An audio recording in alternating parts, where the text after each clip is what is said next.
Como introducción del ensayo tenemos que al producirse una falla en la barra de un sistema eléctrico se presentan altas corrientes de cortocircuito que generan esfuerzos térmicos y mecánicos importantes en todos los equipos conectados a la barra. Las barras son los nodos de interconexión de diferentes elementos en un sistema eléctrico de potencia. Las fallas que ocurren en las barras aisladas por aire son cortocircuitos entre fases o tierras. Cuando ocurre una falla interna a la zona de protección, dicho relé emite una señal de disparo, la que actuará sobre los disyuntores conectados a la barra del sistema, provocando una salida de las respectivas bahías asociadas a las barras del sistema, lo más pronto posible y evitando daños en el equipo primario. Se considera que se ha producido una falla en barras cuando se produce en la zona delimitada por los transformadores de corriente, por los TC, en los diversos circuitos que confluyen en las mismas. Es indispensable tener un sistema de protección con alta velocidad de operación para reducir el tiempo de apertura en los disyuntores y así evitar daño a los equipos conectados a las barras. Como desarrollo de parte del ensayo, tenemos lo que es la introducción a la protección diferencial de barras de alta impedancia.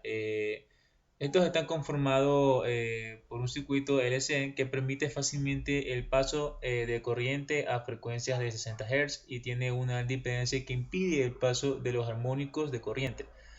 Estos circuitos se encuentran en serie con el relé de sobrevoltaje.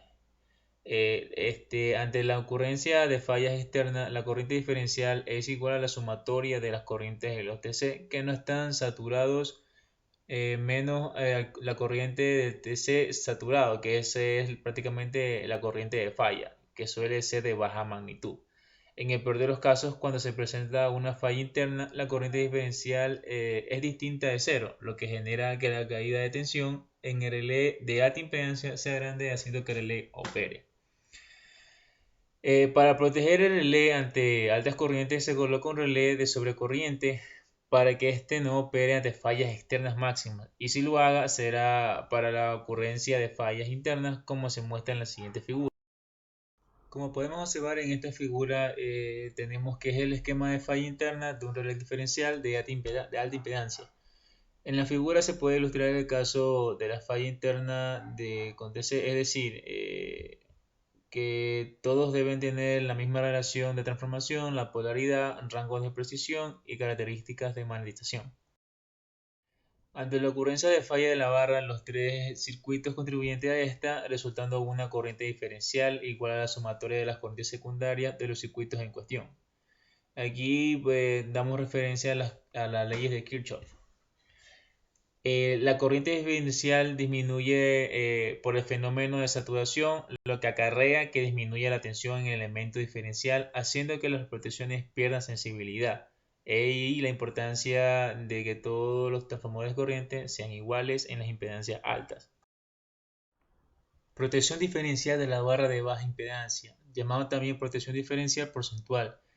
Basa su funcionamiento en comparar básicamente dos corrientes, una que es la sumatoria fasorial de las corrientes que llegan a la barra, denominada corriente de operación o corriente diferencial, y la otra que es la suma de las magnitudes o módulos de corrientes que llegan a la barra. Se llama corriente de definición. Al realizar esta comparación se determina si el relé debe operar y así despejar una falla. En la siguiente gráfica se muestra una curva característica de zona de operación de este tipo de relé. Como podemos observar, es una curva entre corriente diferencial y corriente de restricción. Tenemos la zona de operación y zona de bloqueo. A diferencia de los relés de alta impedancia, el relé de baja impedancia puede ser conectado en conjunto con otras protecciones y relaciones de transformación. Sus TC pueden ser distintos debido a su forma de conexión que hace que sus entradas sean independientes de las corrientes de circuitos, compartiendo así TC con otras protecciones. Sin embargo, debido a este tipo de conexiones, tiene un límite de entrada en la corriente. En conclusión, las barras son un elemento de mucha importancia en los sistemas eléctricos de potencia, ya que son el nodo de conexión de otros elementos que conforman el sistema de potencia, por ende deben tener sus protecciones para evitar daños en el sistema, tales como destrucción de la misma por aumento de temperatura debido al paso de corriente con valores altos producidos por cortocircuitos o fallas externas. El motivo por el cual las características de los TC deben ser iguales es debido a que la corriente diferencial disminuye por el fenómeno de saturación, lo que acarrea que disminuye la tensión en el elemento diferencial haciendo que la protección pierda sensibilidad. Generalmente para las impedancias de alto para las relés de alta impedancia no es recomendado conectar con otras protecciones en el mismo circuito secundario de los transformadores de corriente, donde están conectadas las protecciones de alta impedancia debido a que la carga adicional puede incrementar la tendencia de saturación del transformador de corriente o puede resultar en un ajuste que caiga fuera del rango permitido para la protección diferencial.